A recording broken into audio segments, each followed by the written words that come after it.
What we can all be pleased with is the fact that the Ghana side never went to bed. We're a country that don't like believing that our own people can do this. Everybody else missed it. It took the Ghanaians to find out.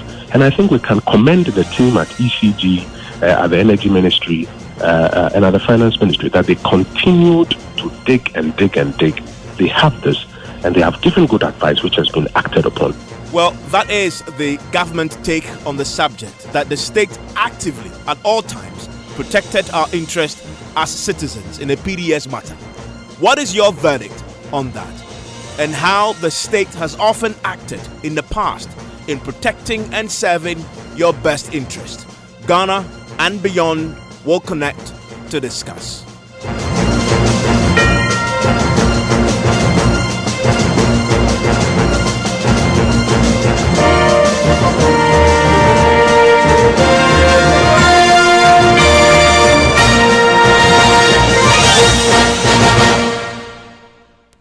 And we connect after the break.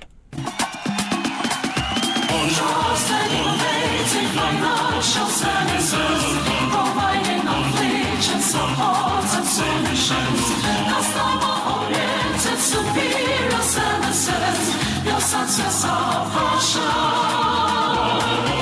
Trusted, innovative financial services, providing affiliation, support and solutions. Customer-oriented, superior services. The success of Russia. 10 good years of loyalty, service with integrity, protective of our Ghanaian brand. 10 years. 10 years of loyalty. Your success of passion. Oh yeah. Your success of passion. Your success, our passion.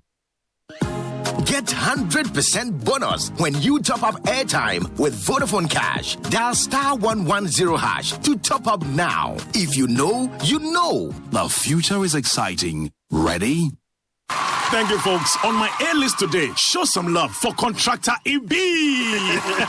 So, Contractor, what do you think about the country's changing skyline? Oh, send them down there, Shurima. Across skyline, they change you, papa. Wow. Contractor, don't you get worried when you hear of buildings collapsing? I'm out for an answer on Tassam.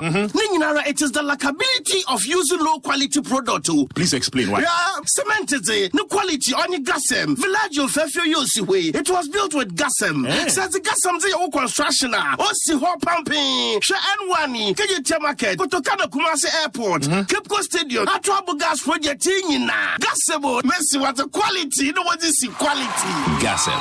3 cement grades. Greater value. Gasem. The nation builder.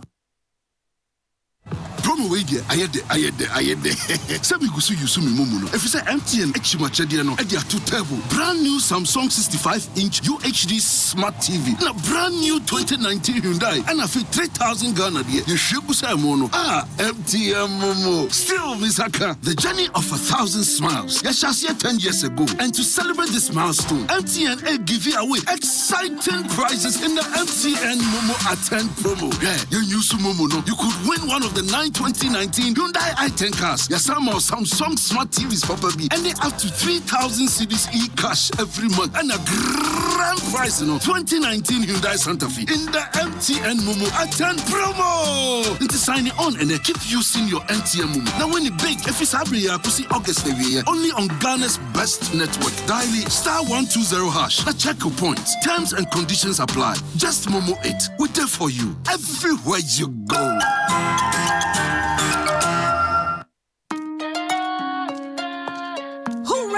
The Kingdom Books and Stationery Limited's Back to School promotion is here with us again. From the 1st of August to the 30th of September, Kingdom Books and Stationery Limited is giving a generous 10% discount on all school items like textbooks, pens, pencils, erasers, exercise books, and much more across all our branches in Accra, Tema, Kumasi, Takoradi, and Cape Coast. Parents, teachers, and students, please hurry while stocks last. For more information, call us on 0302 764 101 or 03 0302-764-209 or email info@kingdomgh.com. You can also visit our website www.kingdomgh.com. Kingdom Books, where quality and affordability are both assured. Terms and conditions apply. Honey, I need to get some. But I don't have cash on me. Let me get some fuel quickly and let's go. And how are you going to get the fuel? I thought you said you didn't have cash on you. What is this one? My Puma card. All it takes is a card. The Puma card allows you to buy fuel cash-free from all Puma energy filling stations. You can use your Puma card with any Visa points of sale and ATM across the country. The Puma card also works on mobile money. You get amazing discounts when you fill up with your Puma card. So register for free and get your Puma card instantly at any Puma filling station. And you only got one for yourself, eh? Yeah, would I have had that piece of mind? Oh, thank you, honey. And where are you going? I'm getting something from the shop real quick. I need to test the card. Puma card. Cash-free convenience.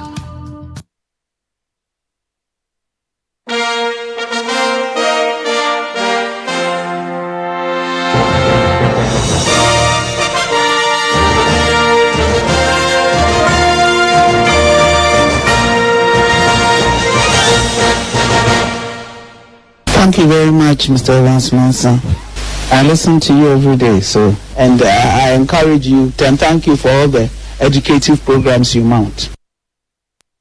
So you're live on Ghana Connect. This is Joy 99.7 FM. My name is Evans Mensah. And of course, we've had a week of some very intriguing controversy. It all has to do with this PDS matter that we've been debating. And I've heard many of you raise questions about whether the state adequately protected our interests. And that is a conversation we're about to have tonight. And some say this is just an example of how things have happened. Not only some point of accusing fingers of Parliament. Why couldn't Parliament spot this and insist that it be corrected before they approved it?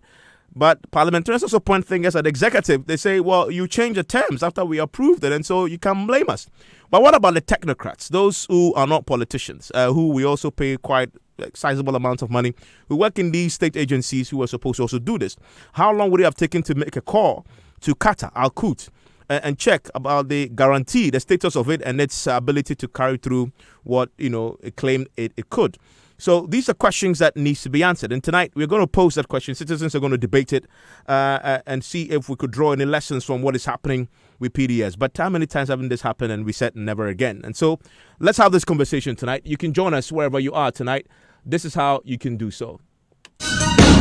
Join us now on Twitter, #Ghana Connect Live, Facebook, Joy 99.7 FM, or send us a WhatsApp on 0244 340 437. And we will call you back. Join the nation's biggest conversation now and connect to authority.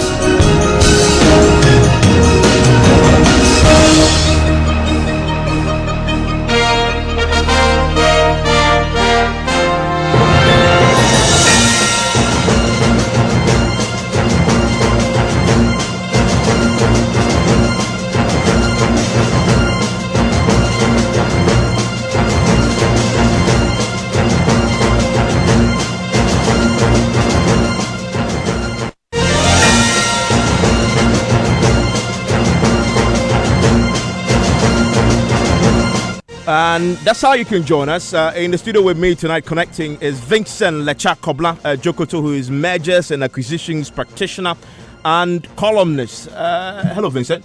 Hi, Vince. Thank you for connecting. This is a man that used to come here quite a lot. For the past 2 years, I haven't seen him. He surfaced again. He in his previous incarnation, he was very central to what Imani used to do. Now he's a CEO, West Cape Buy Now, Pay Later tech consultant. He still consults for Imani Ghana, by the way. Hello, Isido. Hi, Evans. Great to see you again. Nice to see you too. Also connecting in the studio is Hadi Yakubu. He's the Fighter General, Economic Fighters League, who is joining us. Economic Fighters League. That's a nice name, actually. Yeah, thank you. Great. Tell us about it. What do you guys do? We are a grassroots political movement that is mobilizing young people and the oppressed to overthrow the system of oppression that we have in this country. Militancy. Anyway, later on we'll connect to Dr. Rashid Ramani, Executive Director of the Africa Center for Parliamentary Affairs. Pauline Anaman with the ASAP will also join us with her thoughts very shortly. Wherever you are, don't forget you can connect with us. Connect on WhatsApp 0244340437 and have your say.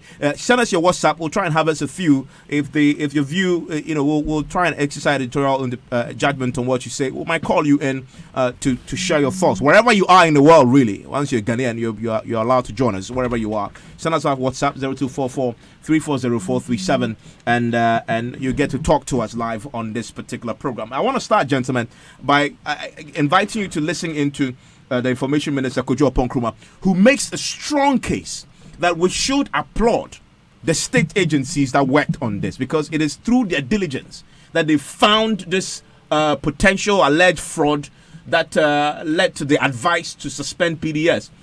He's actually answered the poll question we put for you to try and gauge where you are on this. Did the state adequately protect your interest in the PDS ECG deal? That is the poll question. You'll be fascinated by the poll results. But Kojo Oppong-Nkrumah, Information Minister, answers that question in a strong affirmative that the state did. Listen to his argument. The Ghana side on the 28th of February is the one that now starts its continuous due diligence. The first time the Ghana side seek to find out, the feedback that we get, the official feedback that the Ghana side gets, is that all is well. They do a second level of check, this time looking at the numbers in some more detail, that even though you may have underwritten this risk, your balance sheet may not be able to support it. So they probe further. It is the further probe that brings the first red flag that there may have been something wrong with the initial guarantee issued and the second confirmation, in fact the first and second confirmations. Then they go a next step of sending people to the offices of this organization to do some further engagements. And that is where they let us understand that the person who issued this did not have mandate to issue that particular confirmation and document in the first place. They have moved beyond rumor and speculation and now have prima facie basis to believe that something untoward has happened and that the guarantee that everybody has signed off to is invalid. But I think what we can all be pleased with is the fact that the Ghana side never went to bed. We're a country that don't like believing that our own people can do this. I think we've seen it in how they dealt with the Canadian issue. Initially, people said, "Oh no, it's not true. It's the Canadians who came to find the ladies." We have found out that it is true. It took Ghanaians to do it. In this instance as well, everybody else missed it. It took the Ghanaians to find out. And I think we can commend the team at ECG, at the Energy Ministry, and at the Finance Ministry, that they continued to dig and dig and dig. They have this, and they have given good advice, which has been acted upon. The administration is not going to hide anything, but ensure that the right thing is done. Isidore, that's the government's point of view on this. You agree? That we should commend the state agencies for doing a good job. Yes. So what is a good job? The good job is that they spotted the error. They didn't go to bed, he says. We didn't sleep on the job. But what prompted the continuation of finding out whether the deal was good or not? I wonder why the state agencies continued to probe it further after the deal had been signed. That's my first question. Because if you were assured that the deal had been closed, within the proper context, I wonder why you'd be interested in finding out whether... I'm really confused. So, first of all, I'm not convinced that the state agencies did a good job at all. If they did, we wouldn't be where we are right now. I think something happened right after signing the deal, and that alerted members of the state agencies responsible for us to have stable electricity to probe into the matter further. So I do not think that there has been a good job done here at all. It's funny to hear that. Vincent? Well, I believe that it is quite obvious that the minister has to do some damage control as far as, the government is concerned.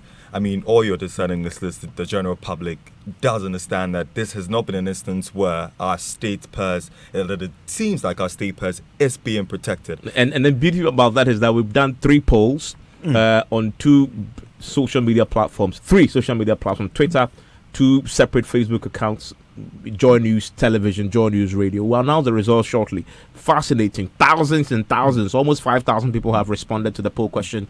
Did the state adequately protect your interest in a PDS ECG deal? And to see whether they agree with your view that, people know that something went wrong. And time again, Evans, the political establishment has proven itself incapable of protecting the interests of citizens, especially on the negotiation table. Now, I'd like to draw your mind to, the whole idea of what happened with MPS. But we had a clause where they could have increments that we had no say, over. And this is a situation where this contract is going to span over three decades, 35 years for that matter. So there have been many instances where we've realized that deals have been signed, and we have to also acknowledge the fact that all these institutions, if we even want to put it on a much more specific basis, have legal departments in some of the much smaller institutions that are supposed to act as checks and balances on deals like this. So to think that these supposedly well qualified administrators of our public affairs and all these contracts go through all these supposedly competent people, and at the end of the day we still find leaks in them. And what the government tells the people of Ghana is that, well, we failed at our job and we've recognized that failure, and therefore you should commend us for recognizing that we failed to act upon or protect your interests. So I believe that there's, in one breath, you could listen to what he's saying, that's the Minister Kojo Nkrumah, as a half-hearted apology and an attempt to save the government. He's obviously not going to go against his government, But at the same time, I think that, it just lowers the confidence that we have in the administration as a whole. And also, it prompts one to think that how many more contracts across the various ministries, that have passed through Parliament have failed to actually take into account the protection of the public purse, how we assure as a citizenry that we're getting value for money on some of these contracts. And now it's also clear that the kind of work ethic that the government has presented to the people as being deemed worthy of having hasn't necessarily been one that has manifested itself in some of the results that we're seeing now.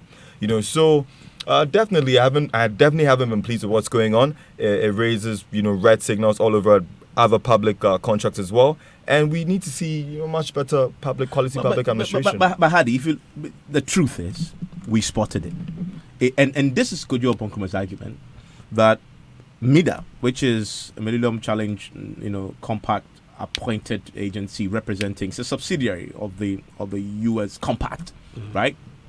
And then they have the International Finance Corporation, IFC, which was the transaction advisors. They did due diligence on this initially. Briefly, they didn't spot this. And then Kojo Nkrumah argued it was a Ghanaian, ECG Ghanaians, who, when they decided to go into the thing, make the discovery that something was wrong.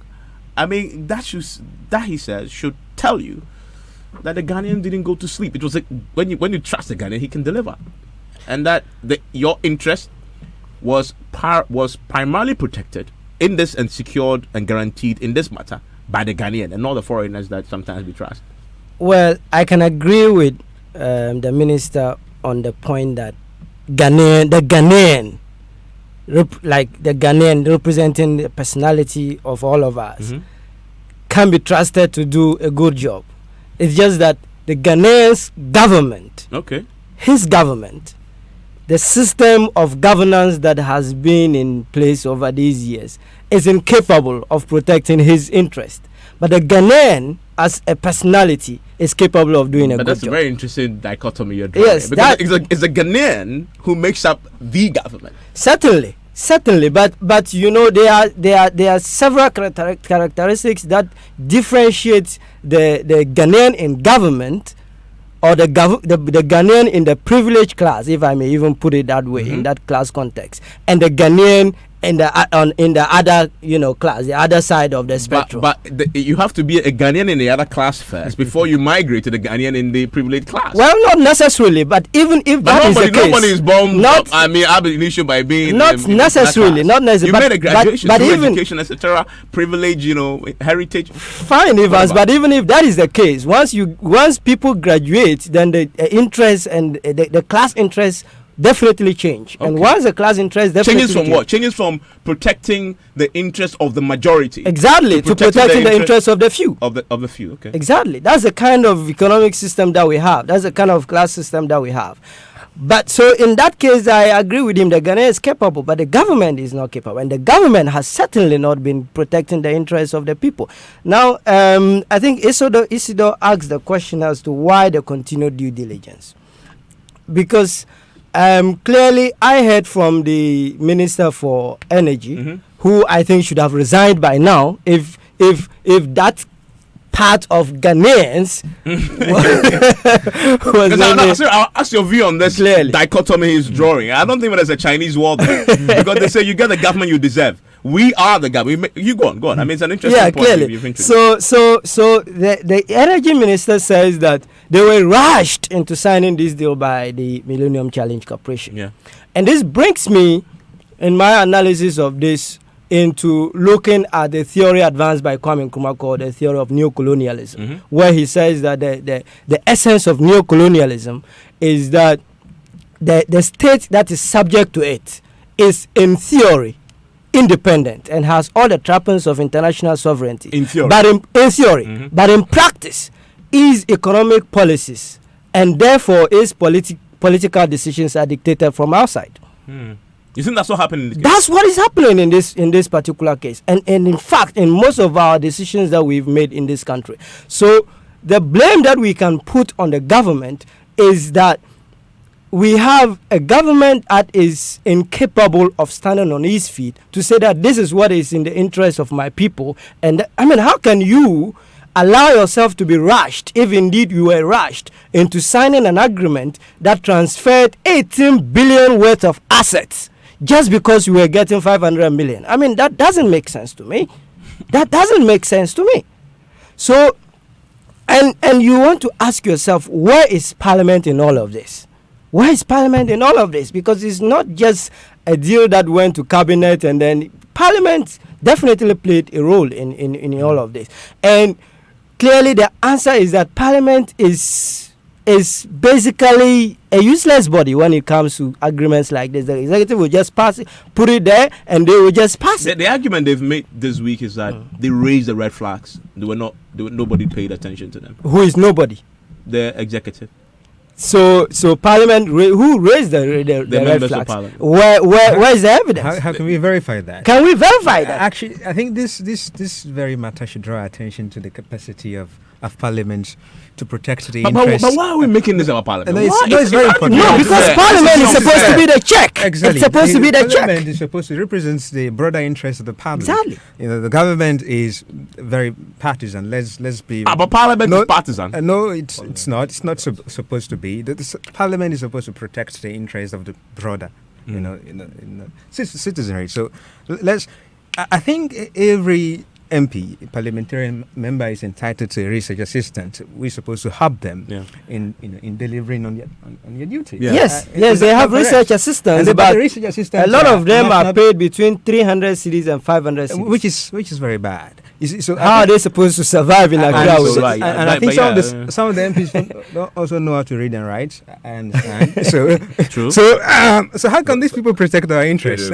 I don't necessarily believe that they had to be proficient in the English language in order to protect the interest. There are mechanisms that do support them. They, you did mention that Parliament is indeed a representation of the broader public at large, and when you look at the literacy rates, it's only fair that you have people that might not necessarily find also represent the side of the population that ends society. But I think largely the interest there is that the reason why we find those very few individuals protecting our larger interests is that it is a career.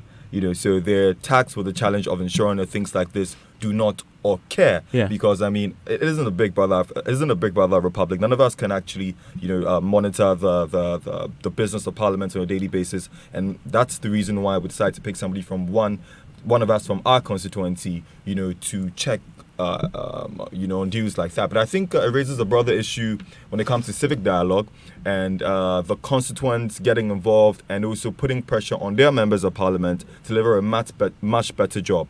I've always said that our democracy has been quite weak in a sense where we don't have a culture where we have enough town hall meetings, where we have a situation where constituents can actually hold their parliamentarians to that level of standard on which they may have promised them or may have convinced them for which they've attained power.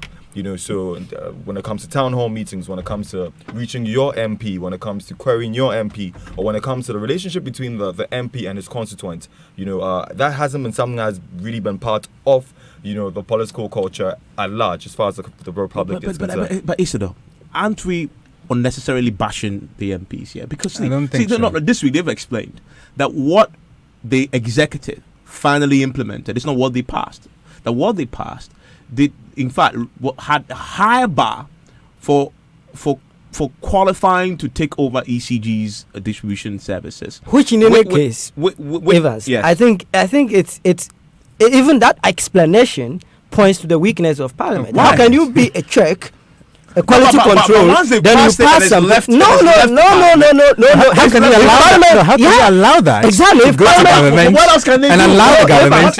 If Parliament passes an agreement, it becomes law. Yes. So for it to be changed, it needs to go back to Parliament. No, but who? If they did not, if they did not, it means somebody broke the law. Who? And has to be who? Not Parliament. If the executive must.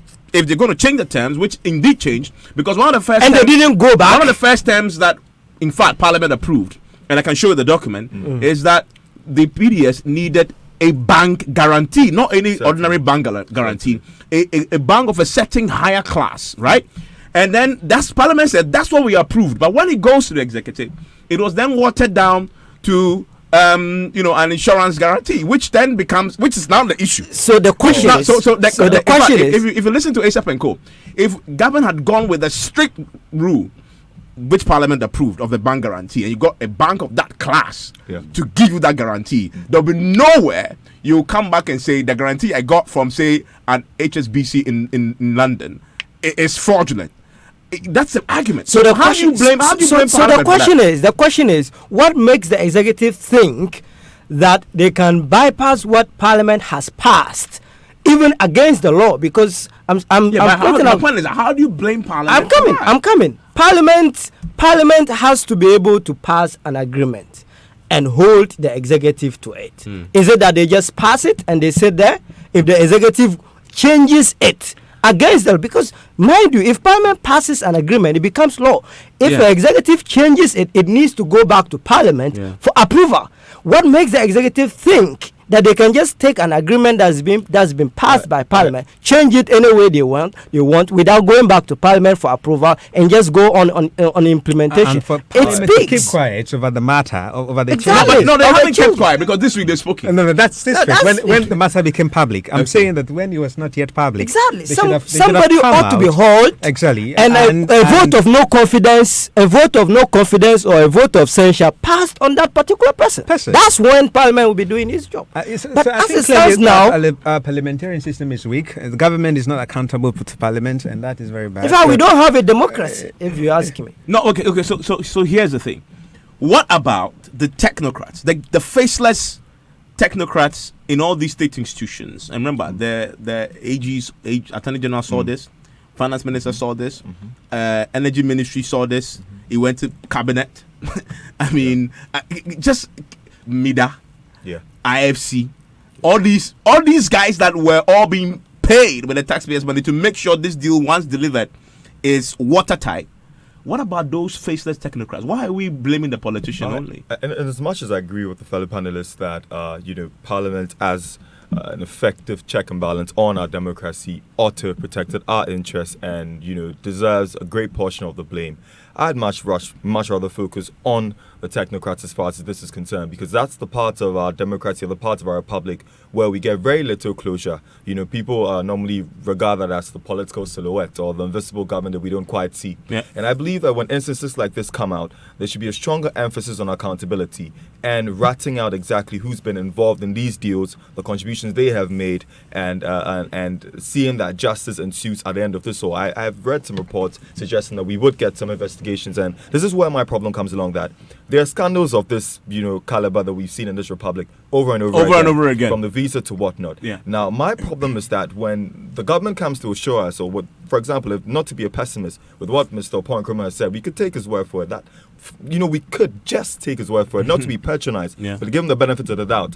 But there's been no better time to exercise our TIP, and I believe that this is a pristine opportunity for us to test how strong that bill is and how that could aid in this fight against corruption. It's not enforced yet. It hasn't been enforced. Which bill? Say that again. The RTI bill. Oh, yeah, RTI. Okay. Yeah, because I believe that, when you find yourself in a situation like this, we find ourselves in, as the citizenry, in a position where government tells us that we're going to do investigations. It takes long. It's very difficult for us to access that information, and it's very difficult for us to see that there's some sort of reasonable end to this, and that some people are held accountable. I think we have a culture where, any opportunity to put somebody behind bars, or any opportunity to, attribute some sort of fault to the individual who's been largely or primarily responsible for this is something that never really sees the light of day. So I am much more interested in the investigations that would follow this, whole scandal that has ensued, I guess, now before the public, and seeing that we do have some results. If there are some technocrats who have been involved, they should be brought to book. We should know at least exactly what transpired. And if often they get the cover. They hide behind the politicians. They get the cushion. The politicians take the blows and get hit. We probably will vote them out at the end of 4 years. But the technocrats they stay there. Once you have your deputy minister saying something like this was a grand scheme, it doesn't just show him as somebody who's not doing a great job of what he ought to be doing, but it also suggests that perhaps the corporations do have a lot, because we normally do blame the government. Very little of that fault is apportioned to the corporations as such. But I believe this is a very a unique case where the government clearly isn't ready to accept responsibility for it, but also isn't being candid in who exactly is responsible for it. So if the Ministry of Finance has been that diligent, if the Ministry of Energy has been that diligent, obviously some heads will roll if the credibility of the government is one that should be protected. Not that any bad faith or to render somebody unemployed over a scandal, but just to protect our democracy, our government, and the caliber of it at large. It has happened before. We saw Mr. Boakye Agyarko go, over something not quite similar, but still on the same immoral breath when it comes to allegedly. Let me bring an issue. There's a point that Hadi makes at the beginning, which is this dichotomy he draws between the wider Ghanaian, populace and the elite class. Our government, as so he speaks, and says the problem is not us, it's them, and I'm making the point to him that it's us that become them. I mean, can you make that distinction? Say that it says that the people up there they seek their interest of self, not our national public interest, not your interest. Can you erect that Chinese wall between the two? I think the system is designed to protect the interests of the few in government. Explain. So I do not think that is the doing of the people in government. I think it's the government system that's designed to behave that way. What system? Define the system. The governance system. You see, you have a political system where you essentially have three mechanisms. You have the executive arm, you have parliament, and then you have the judiciary. The government is voted into power. You have the parliament that is also elected by the populace, and you also have the judiciary. You want the government to deliver on their promises. You want parliament to help government in delivering on these promises. But the truth is that the interconnectedness between these three mechanisms is very weak. So you don't find them being accountable to, or you don't find the executive arm being accountable to parliament, and you don't find parliament also being accountable, being transparent with the people. So they tend to protect themselves because the system is just designed. Who created the system? We did. we did because just a second. I'll come to you. Yeah. We did. This Constitution. The first page says this. We are everything. The power emanates from us, and we voted in a referendum and said the Constitution is okay. So we created that system. Why are you blaming somebody else? I don't think we created it. I wouldn't. If I was given the opportunity, I wouldn't have voted for the system. I wouldn't have voted for it. I don't think that. Exactly. See, when have you ever had a member of the government come out to speak or disagree with the government on anything? When have you ever heard that? It doesn't happen. Because we run a winner takes all. That's system. the point. So the system is designed to protect the few in government. So. I agree to a very large extent with my brother. You agree with Hadi? That yes, the few in government are protecting their interests. And they are different from the broader public. How can you have how can you have a member of parliament? Here's a further question, and Hadi, because you started it. If what you argue is true, that the few at the top do protect their interests, haven't we allowed that to happen? I mean, if it's true that the power emanates from us, we vote for them. We give them the appointments. In fact, they serve us. We appoint them every 4 years. And we appoint the same people. So we allow that to happen. Well, Evans, first of all, the constitution that we have is a Sakawa constitution, and that's what established a Sakawa constitution, and that's what established this kind of system that we have. That's what established that kind of system that we have, and we theoretically have power to put them there. Theoretically, we do have real power. No, I mean, what will happen in 2020? I'll tell you this. We are going to be employing all these people. We will employ all of them again. That's where the problem lies. But where does it lie with us? Once you vote, that's it. You have no other power until 4 years. What kind of power is that? What other power do you want? If you misbehave in multimedia, they'll sack you tomorrow. They will. Yes. Why can I have an employee who I cannot sack? I can't sack him until 4 years. Why can't you sack him until 4 years? That's a fake democracy. And in any case, I mean, you have a system that has made sure that majority of the people are in abject poverty. Recently, the Ghana Statistical Service has released the Ghana Living Standard Survey. It shows that 9.2 million Ghanaians cannot afford 5 Ghana cedis a day. I spent more than 5 Ghana cedis to do transportation to come here. 9.2 million Ghanaians cannot afford 5 Ghana cedis a day, and that's official figures. I'm very much sure that it's more than that. And I just want to ask you a question. Please do. If you cannot afford 5 Ghana cedis a day, and some of these people, even 2 Ghana cedis is a problem, and somebody comes bearing bags of rice and bundles of cash, just so that you can go and thumbprint for him, just that, what would you do? I'll take the money and vote properly. So that's the point I'm making. That kind of so I'll take the rice, the bag of rice, because I'm hungry. No, but when I get into the I'm going to vote for somebody who I believe will protect my best interest when he win again. In that situation, your best interest, bags of rice. But it's not the problem I'm making, and the problem is us. But what do you think about the problem? Is the system that created the situation where I cannot afford 5 Ghana cedis, and where exactly. I think the problem is the system that is the system that allowed those people to vote. I don't think that everybody should be allowed to vote in. Where are you going? No, I'm serious. I think that you see, when you take JFM, for example, not everybody makes a decision here. But you're part of the system, and you are supposed to actually deliver on a decision. Are you a Democrat? I wouldn't say I'm a Democrat. I'm a pragmatist. I want to be pragmatic. You cannot allow everybody to have to decide how we are governed. It's not possible. I don't think. I think. I know. This is very controversial. I don't think it can help us. So we need. I think we need some people to come out, with a strategy. And so this is what we want to do for this specific period of time, we allow them, we vote for them. Not everyone vote for them. We vote for them. So who? How would we have to define? I think a proper way to decide who vote for these people. But the point I'm making now is that not everyone should be eligible to vote because it does not serve the broader interest of the country in the long term. Wow. Because the people who vote, I don't that's think a very extreme view. I'll come to you, forgive me, because I need to bring in Pauline. I disagree. I know. All of you make your notes on that, but let me start with Pauline. The fundamental question: do you think that the state often acts in your best interest as a citizen? I mean, just flowing from the PDS matter. What you've seen the PDS matter. You held a press conference today this week. Yeah. If you've taken that as an example, and all that you've known in your adult life, the way the state has acted in these matters, does the state act in your best interest all the time? No. So here's the thing.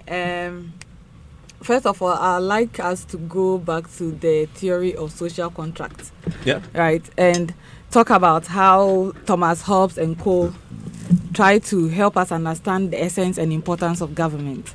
We all agree that we want to wield our power to someone who is powerful because we are all selfish human beings. Mm-hmm. And if we are left alone, we would trample over the other the person. rule of the jungle will reign. Exactly. So the essence of government is to bring order in society and also to provide certain things that as an individual I wouldn't think would bring me much benefit, like providing public goods.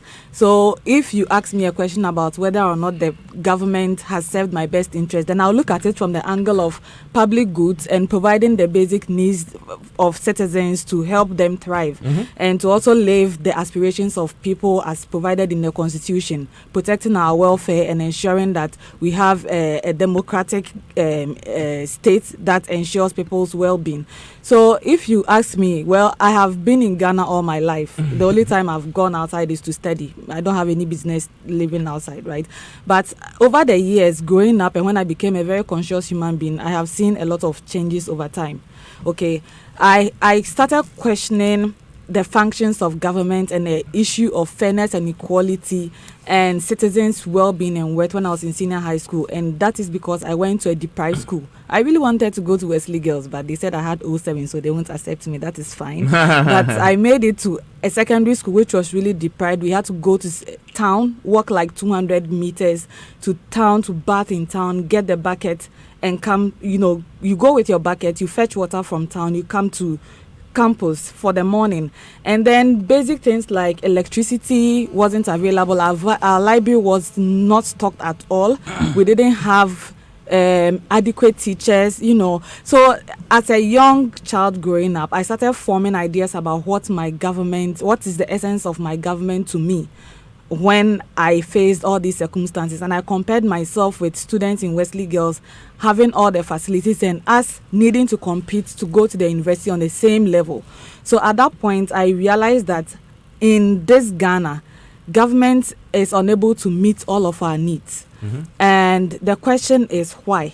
And the question also is, how do I contribute to making it better? So basically, that's how my ideology of things formed. And growing up, I've lived in Tesano for like almost 14 years, and I have seen how even the road infrastructure has improved over time.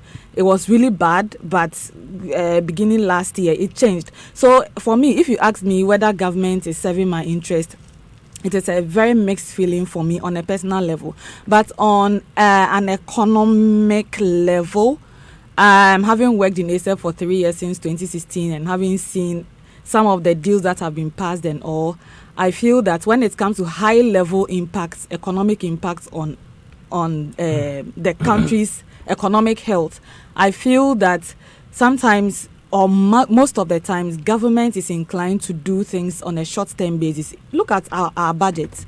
When you look at the supplementary budget that was raised, if you look at the energy section, look at how citizens will be taxed further just because of inflation and depreciation of the cedi. But the argument there is that they are doing that in your best interest, because they need the money, you see, to make the economy run, right, to provide the road, the water, etc. Yes, that you complain I about. agree with you, but then if you are working in people's best interest, you have to look at the strategy. It's not just about thinking about, the end game. You have to think about the process. How do we get there? It has to be very strategic in ways that it is Pareto efficient. Everybody benefits. Nobody is left behind. So if you look at how they've even increased, they plan to increase the taxes on electricity, whatever fuel product you buy, it is very short term. There are systemic ways of addressing issues that governments do not have time to address fully. And that is, again, because of the cycle we have in our elections, right? And sometimes people have... So I have so far spoken about how I have a mixed feeling about government addressing my need on a personal basis, and how I feel on the macro level, government is not doing well because of the short-term approach to doing things. And now I'm moving on to the why the short-term approach is, right? So if you look at our governance system, we have every 4 years, we elect new government. We have to change. Or keep the old one. Yeah, and then if you look at the trend from 92, it appears that when a person is elected for the first time, he's likely to go the second time and then no more. Yeah, that has been the trend until. So maximum 8 years. Maximum 8 years. So governments could mess up in their first 4 years and they could give excuse as we were putting things in place. Which is what always happens. Which is what always happens. And I found the conversation about how citizens can hold government responsible interesting, and how the gentlemen here are saying, well, we always have had to wait for every 4 years to take them out. But if you read the Constitution, if you read Article 69, it tells you how you can remove the president when he's not performing economically. So, let's read. No, we're talking about parliamentarians. All of them. No, if you say government, but even members of parliament, there's a clause you can remove them. No, that is only the speaker who can dismiss them.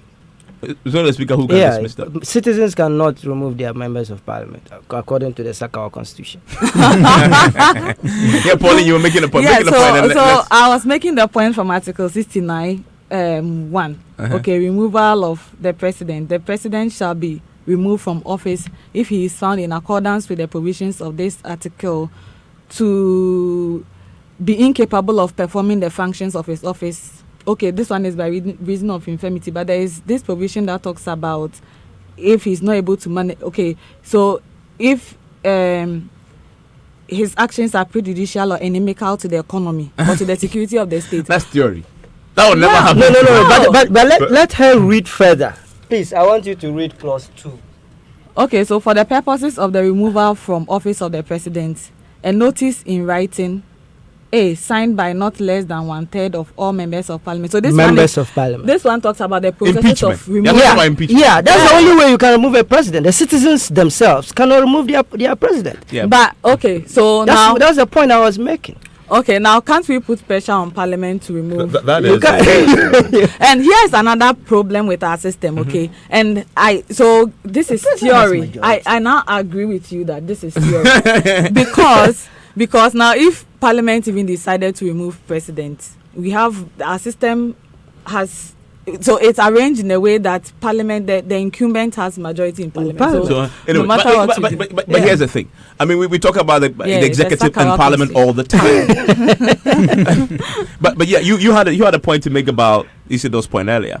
Well, he did make a valid point, interestingly enough, because not everybody is allowed to vote. You've got to be of a certain age. But do I hear you guys saying that a big part of the problem is us ourselves and the system?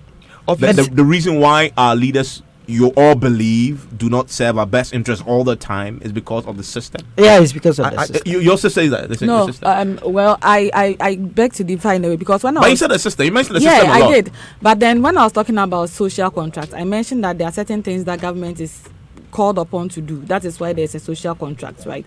I find that for most Ghanaians, the problem we have is we look up to government all the time to address all of our needs, and that is where because there's a social contract.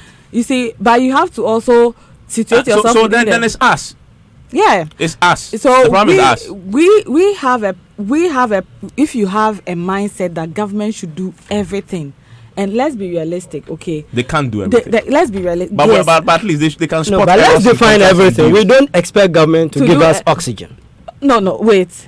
But we expect government to do our roads because we pay taxes for that purpose. To scrutinize exactly, and that's why we pay them. So if they don't do that, yes. So on that level, then yes. Okay, Vincent.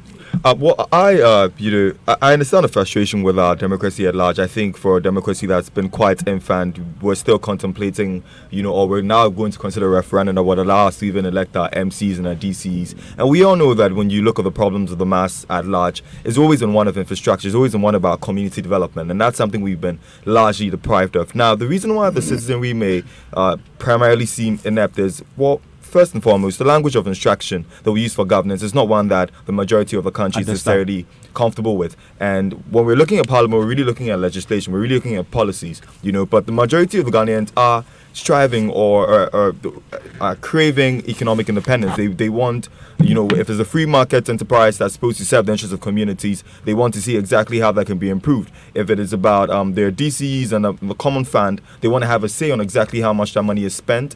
And they don't want a system where things are centralized, that one policy dictates for all, because these are very unique circumstances in their own selves. So to have a democracy that has, existed for this long, or to have a constitution that that from its onset didn't give us that independence, or that didn't actually exercise the sovereignty of the people to extend that. They couldn't even decide district development, which is the central focus of where we are as a republic at the moment. It goes to say that, yes, we do have a democracy. We do have the right to vote.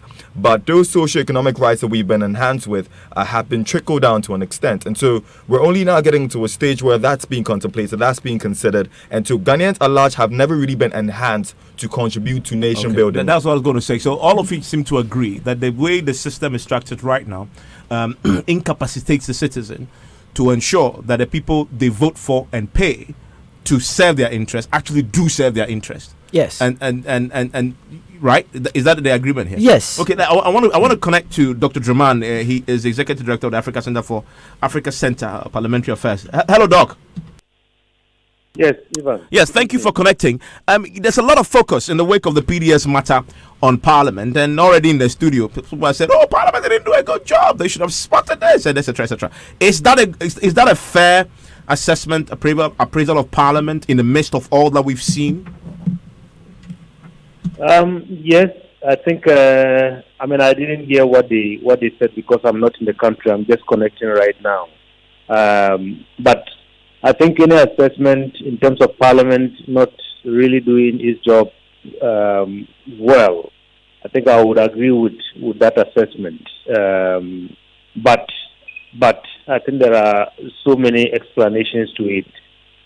Some of it I think is Parliament's fault, and some of it is not Parliament's fault. One that is Parliament's fault is, I think, the part that, over the years, they know that they need to strengthen the institution. They need to have structures in place that will help them in the kind of scrutiny that they need on some of these agreements and bills that come before them. Nothing stops Parliament from creating the structures. I worked with Parliament under the 6th Parliament when Right Honorable Dua Jaho was Speaker. We prepared all the documents, all the structures that are needed to have a scrutiny unit in place to perform due diligence, proper due diligence on the documents. Exactly. We did that. Everything was passed by the Parliamentary Service Board. If you ask me today where that unit is, Evans, I don't have an answer. Just a few weeks ago, I was at the University of Ottawa in Canada. We had a global network of parliamentary budget offices. That is all the countries around the world that have parliamentary budget offices. This is a specialized unit that supports Parliament in its analysis of financial documents, budget, and so on, and supports almost every committee in Parliament, and supports opposition as well as ruling party members. We helped Kenya set up one. We work with Uganda to set up one. We work with so many different countries. And my own country, Evans, the question that somebody from Kenya, one of the directors from that unit in Kenya, asked me, he said, "Doc, what is happening? You help us set one in Kenya, and ours is up and running, and we are very effective in doing this." And one of the parliamentary officials was sitting there with me. He said, "What happened in your own country?"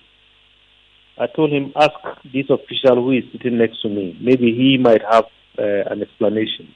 So I'm saying all this to say that there are some constraints. Part can be blamed on Parliament because there's nothing that stops them. It's just our country, we talk too much and then we do very little. And then part can be blamed on, we have a constitutional arrangement that marries the executive to Parliament. Whether it's a convenient marriage or not, we are seeing that it's creating all kinds of problems for us. And Doc, I'm grateful that you join us with those thoughts. And I guess it's come back to the point Isidore is making and Hadi has made about the constitutional arrangement. It's called the Sakawa arrangement. But I guess he also agrees that the kind of system we have makes it almost impossible, to check these officers we put out there to properly, represent our interests. I want to share with you the poll results and what a lot of you have been saying since the conversation started. So we asked in the poll we put up on Facebook. There are two separate polls: one on the Joy News page, Joy News Television page, and one on the Joy 99.7 page, and then one on Twitter. The one on the Joy News page had 1,000 voters, and we asked, did the state adequately protect your interest in the PDS ECG deal? At the end of the polling, we had 80% said no, the state did not. 20% said yes, the state did. And I deliberately use state, and I realized a lot of my guests apparently were using government and state, but they're two distinct things, right? Because government is simply the NPP government, but the state transcends that into all the independent states, including the technocrats who work there, so the general consensus on the matter, as far as the poll is concerned, 80% of the 1,000 people who cared to vote said no, the state did not represent your best interest. Only 20% said they did. If you check the poll on the Joy FM page, which had far more voters, 1,600 voters, 78%, very close again, said no, our interest wasn't represented as well as it could. Only 22% said yes, our interest was adequately protected. And I guess this reflects what we've said in the studio, Polly. Yeah. You agree with that? Yeah. But so what do we do going forward? And this is not, the PDS matter is not the first we've seen of this matter. And it won't be the last. And it won't be the last. I mean, in my time, I've seen a lot of deals that is passed, is scrutinized, it goes through all the processes, and then some way, somehow along the line, we find out we've made a major mistake. And then either we pay judgment debts, huge costs incurred. Even as of now, we don't know whether we've lost anything or not with this PDS arrangement. And so, how do we fix it, Polly?